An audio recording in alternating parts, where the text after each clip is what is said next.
Намайг доктор Марина Калашникова гэдэг. Энэ бол хүүхдтэйгээ хэрхэн ярих тухай ээж аавд зориулсан миний хичээл.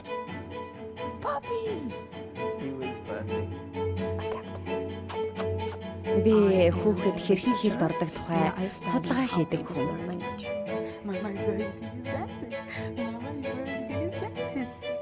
Хүүхдтэйгээ ярина гэдэг зүгээр хэлээ зачилж эрхэлж ярьж байгаа хэрэг биш.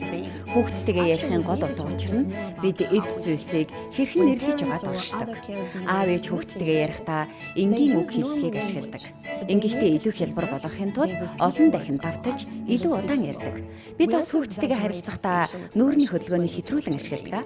Амаа илүү томаан гайх, хөмсгөө өргөх, илүү инээмсэглэх гэх мэт.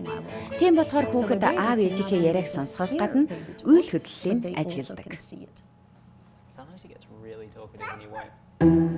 Ээж аав хүүхдтэйгээ байнга ярих хэрэгтэй.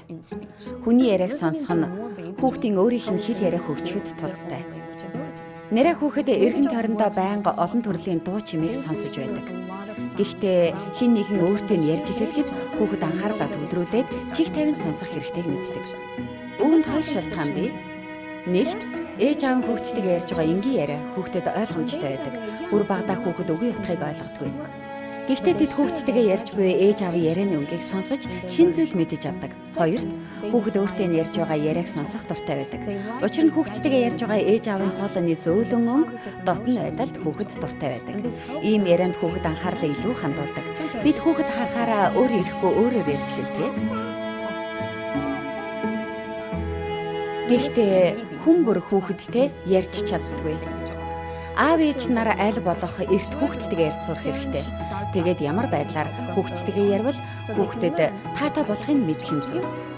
Өдөр тутам хамт хийдэг зүйлийнхээ үеэр хүүхдтэйгээ ярих нь хамгийн тохиромжтой.